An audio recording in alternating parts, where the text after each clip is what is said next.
আরাফার দিন যত আছে সকল দিনের ভিতরে সর্বশ্রেষ্ঠ দিন। লাইলাতুল কদর রাতের ভিতরে সর্বশ্রেষ্ঠ রাত হচ্ছে লাইলাতুল কদর, আর দিনের ভিতরে সর্বশ্রেষ্ঠ দিন হচ্ছে এই আরাফার দিন। এই আরাফার দিনে আল্লাহ তাআলার কাছে দোয়া করলে আল্লাহ তাআলা দোয়াটা কবুল করে নেন। আরাফার দিনে বিশেষ করে এই জিলহজ মাসের আল্লাহ পাক রব্বুল আলামিন 9 তারিখে আরাফার দিন বিশেষ করে হাজী সাহেবরা সবাই আরাফার ময়দানে চলে যাবে এবং সেই দিন আল্লাহ তাআলার কাছে দোয়া করলে আল্লাহ পাক রব্বুল আলামিন তাদের দোয়াগুলো কবুল করে নেবেন। এজন্য আরাফার দিনে আমরা 4টি আমল করব। নাম্বার 1, 1 নাম্বার হচ্ছে রোজা রাখবো। বিশেষ করে আমরা রোজা রাখার চেষ্টা করব। এই নফল রোজা নবীজি সাল্লাল্লাহু আলাইহি সাল্লাম জিলহজ মাসের প্রথম 10 দিনে 9 দিনই তিনি রোজা রাখতেন, কোরবানির দিনে তিনি রোজা রাখতেন না। এজন্য অবশ্যই আমরা চেষ্টা করব আরাফার দিনে রোজা রাখার জন্য। এখন আমাদের বাংলাদেশের ভিতরে একটা মতামত সৃষ্টি হয়েছে, সেটা হচ্ছে 8 তারিখে রোজা রাখবো, আরাফার দিনে রোজা রাখবো, নাকি জিলহজ মাসের 9 তারিখে রোজা রাখবো। আরাফার দিন একদিন, যেহেতু সৌদি আরবে একদিন আগে আরাফার দিন অবস্থিত হয়ে যায়, এজন্য এখন অনেকের ভিতরে একটা সমস্যা হয়ে দাঁড়িয়েছে যে আমরা কোন দিন রোজা রাখবো।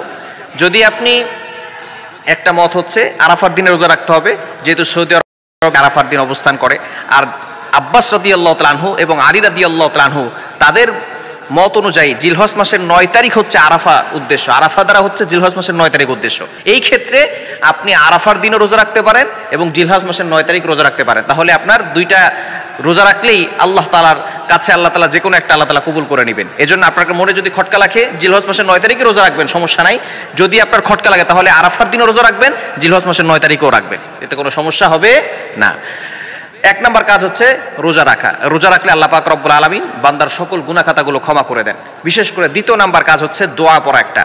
নবীজি সাল্লাল্লাহু আলাইহি ওয়াসাল্লাম জানিয়ে দিয়েছেন, লা ইলাহা ইল্লাল্লাহু ওয়াহদাহু লা শারীকা লাহু লাহুল মুলকু ওয়া লাহুল হামদু ওয়া হুয়া আলা কুল্লি শাইইন কাদির।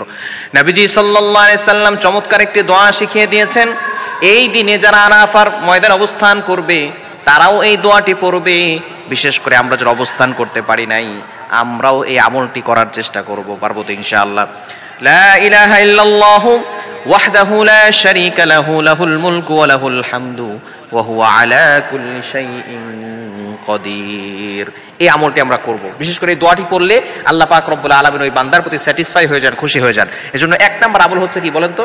রোজা রাখা, মাশাআল্লাহ। 2 নাম্বার আমলই হচ্ছে আল্লাহ তাআলার কাছে দোয়া করা। 3 নাম্বার আমল হচ্ছে এই দোয়াটি পড়া, লা ইলাহা ইল্লাল্লাহু ওয়াহদাহু লা শারীকা লাহু। 3 নাম্বার আমল হচ্ছে, যেহেতু এই দিনে অনেকেই রোজা রাখে, আপনি ইফতার করানোর ট্রাই করবেন। যদি আপনি ইফতার করাতে পারেন তাহলে এই ব্যক্তি রোজা রেখে যেই পরিমাণ সওয়াব পেয়েছে তার একটি সওয়াবের পার্সেন্টেজ আল্লাহ তাআলা আপনার আমলনামায় দিয়ে দিবেন। আপনি অবশ্যই এই দিনে আপনি দান করার চেষ্টা করবেন, ডোনেশন করার চেষ্টা করবেন। ইফতার করাতে পারেন না, আপনি ডোনেশন করেন, দান করে দেন। দান করলে আল্লাহ তাআলা বান্দার প্রতি খুশি হয়ে যান। আল্লাহ তাআলা যদি বান্দার প্রতি রাগান্বিত হয়ে যান, আস-সাদাকাতু তুতফি গাদাবার রব্বি ওয়া তাদফাউ মিতাতাস সু, তাহলে বান্দা যদি আল্লাহ তাআলার জন্য ডোনেশন করে, দান করে, আল্লাহ তাআলা ওই বান্দার প্রতি খুশি হয়ে যান, বলেন সুবহানাল্লাহ। এজন্য আপনি এই আরাফার দিনে দান করার চেষ্টা করবেন, যতটুকু পারেন আপনি দান করবেন। এবং 4 নাম্বার হচ্ছে আপনি আল্লাহর কাছে দোয়া করবেন। যত বেশি দোয়া করবেন, আপনার দোয়াগুলো কবুল হচ্ছে না, অ্যাকসেপ্ট হচ্ছে না, আরাফার দিনে আপনি দোয়া করেন।